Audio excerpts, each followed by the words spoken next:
Hai, ketemu lagi dengan saya Jefta Kartiko.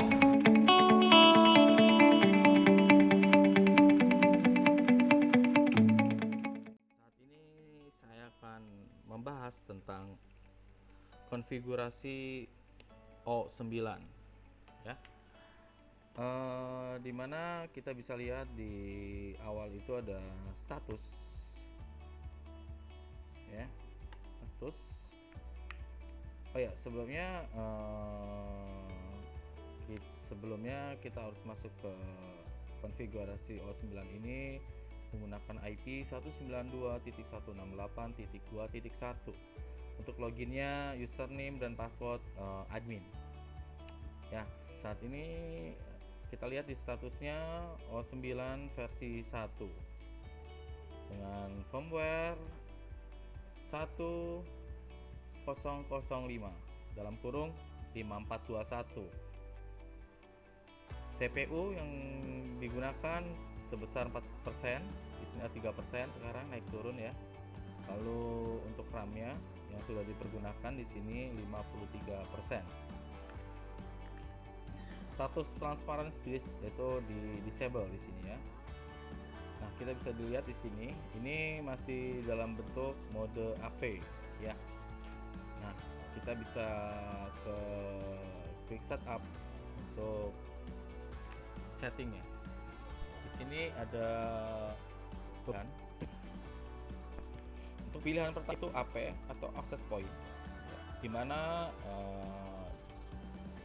AP ini berguna untuk memancarkan sinyal si O9, tapi IP-nya bila sudah menjadi mode AP ya kan, untuk akses ke O9 tersebut kita harus bikin IP statik ya.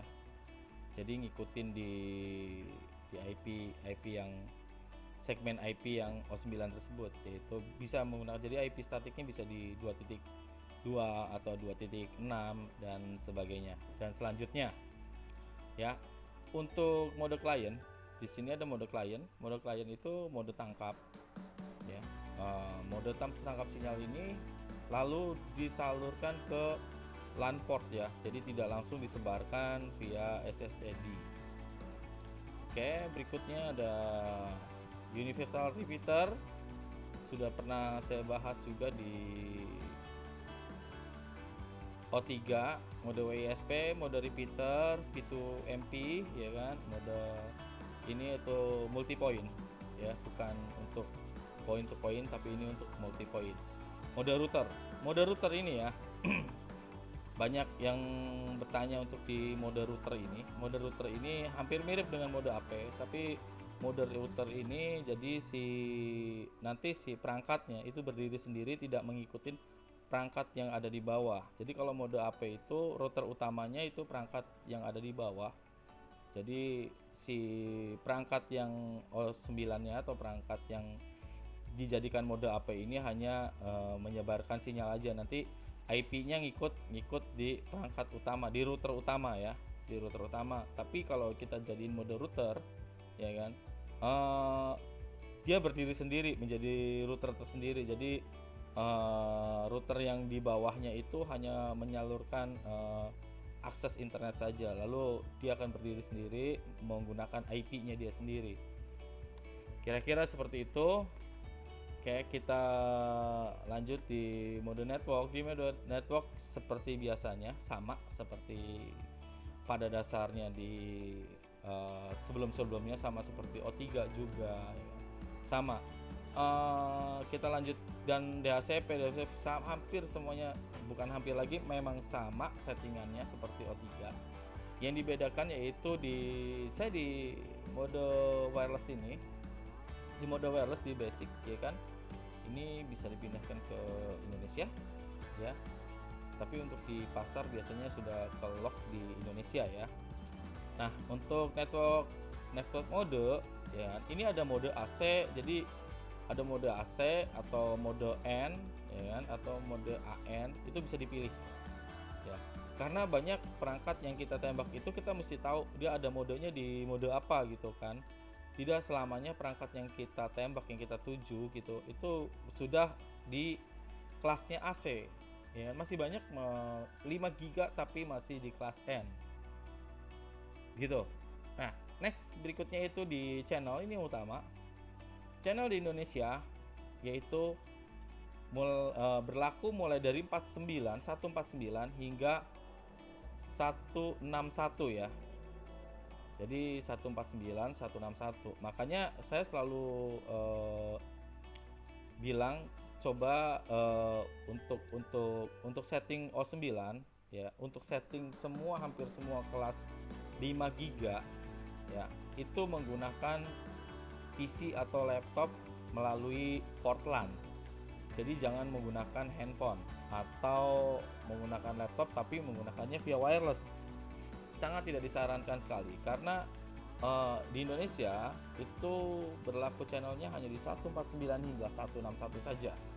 Ya, jadi di sini saya akan pilih di 153 saja. Ya.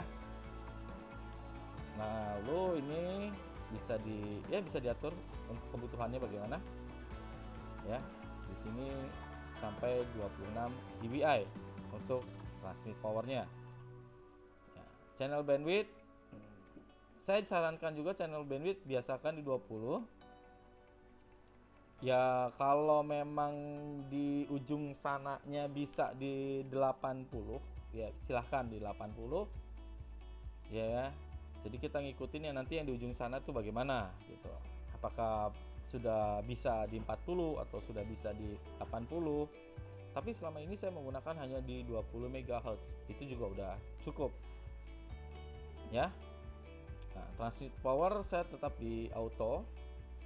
Security mode gunakan yang mix ya, di yang mix. Nah, saya security mode selalu pakai yang mix ya, lalu di tekip dan ice ya. Ini tetap di 0.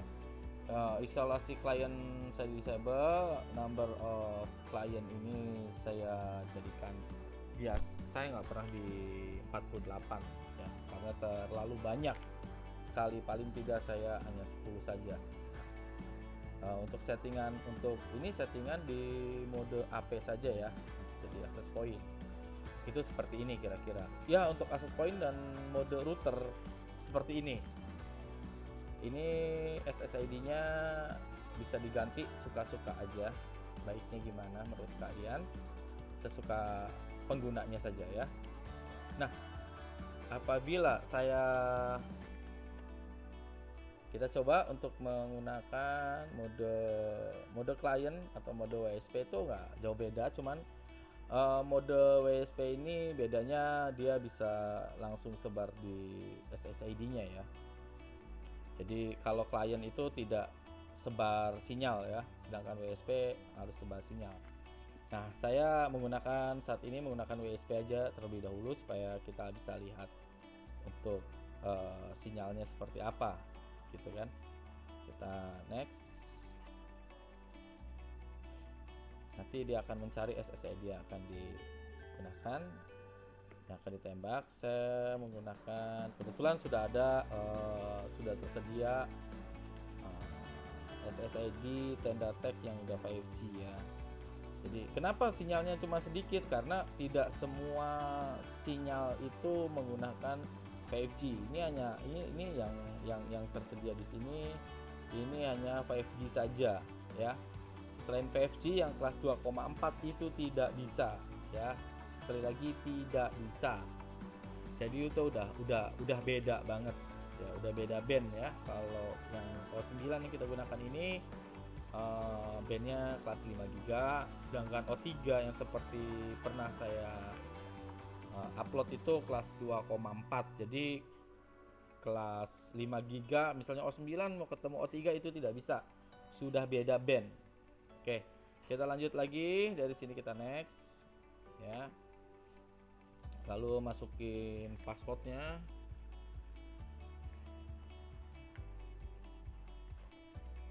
ya. Lalu kita next lagi. Nah, di sini bentuknya DHCP, kebetulan bentuknya yang kita tembak itu DHCP. Next lagi. Nah ini udah ada, nanti saya tidak kasih password untuk ini karena untuk uji coba aja, tapi misalkan ingin password bisa ke sini, nanti dipasang passwordnya di sini. Kebetulan ini cuma uji coba saja, jadi saya tidak menggunakan password. Next. Oh iya, sebelumnya saya kasih tahu jarak yang saya tembak ini sekitar 25 meter. Kebetulan juga yang ditembak ini indoor ya, kebetulan indoor, indoor router. Selama ini hanya uji coba, jadi sebetulnya tidak disarankan sekali untuk nembak indoor karena speed yang didapat kemungkinan tidak semaksimal yang bakal kita gunakan. Ya, IP address tetap, subnetnya juga tetap. Kita next lagi, lalu kita save, kita tunggu hingga 100%. Ya, kita di sini kemungkinan ada tulisan akan rebooting, kemungkinan di 2 menit ya, kita akan coba.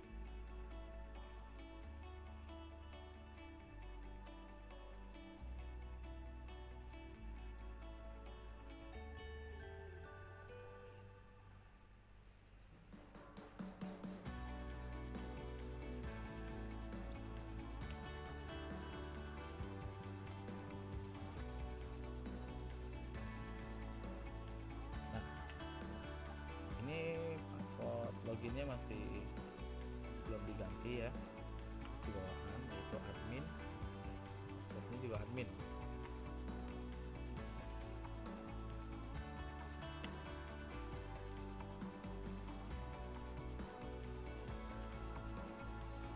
Nah setelah reboot dan udah masuk kembali, kita bisa dilihat di sini ada modenya, mode WISP ya.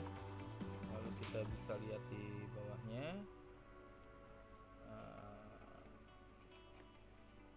untuk transmitnya 192 Mbps per 192 Mbps, sinyal strengthnya minus 52, background noise nya minus 102.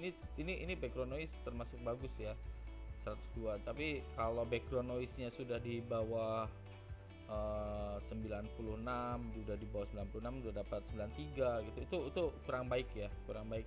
Nanti mempengaruhi naik turunnya si transmisi speednya ini ya, transmisinya ya. Kita bisa lihat di sini. Nah ini LAN ya yang kita dapat segini.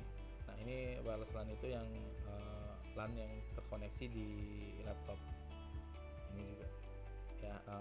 Ini wireless LAN. Upstreamnya ini bisa dilihat dan yang saya tembak itu dapat IP sekian. CCQ nya 100% ya, ini juga sama 192 di sini, 192 ya, 52 per 102 ini sama, ini 52 per 102 ya. Itu kita bisa langsung tes di sini.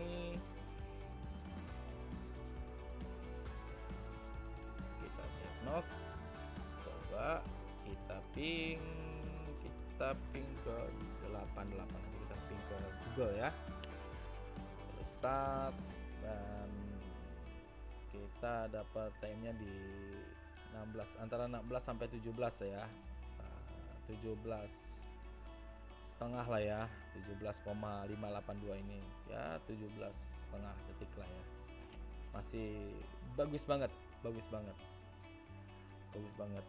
Oke, kita kembali ke lihat di wireless basically-nya. Ya, di sini enable wireless, lalu ya seperti yang tadi diceritakan sebelumnya. Ya. Sudah di itu. Nah, nanti misalnya dalam mode WISP ini kita fokusnya via port LAN saja dan tidak akan sebarkan sinyal SSID itu, ini bisa di disable aja. Nah, ketika ini di disable, itu kinerjanya sama seperti mode client. Jadi kalau mode WSP, mode client itu agak rumit settingannya, bisa mode WSP aja, lalu broadcast SSID-nya di disable aja, atau wirelessnya langsung disable aja. Wirelessnya disable aja, nggak apa-apa. Mau broadcastnya atau wirelessnya disable sama saja. Tapi saya lebih suka wirelessnya langsung disable aja. Jadi tidak ada kinerja ya, tidak ada kinerja. Lalu kita save, lalu pilih save. Oke, berikutnya untuk advance itu sama saja seperti sebelumnya, seperti settingan di O3 sama, cuman di settingan O3 itu tidak ada TD Max nya ya, sedangkan di kita di sini ada TD Max ya.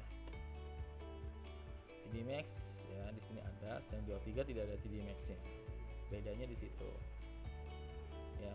Selain itu berikutnya sama persis seperti O3, akses kontrolnya juga sama seperti O3, advance dan toolnya pun sama ya, sama, semuanya sama seperti O3.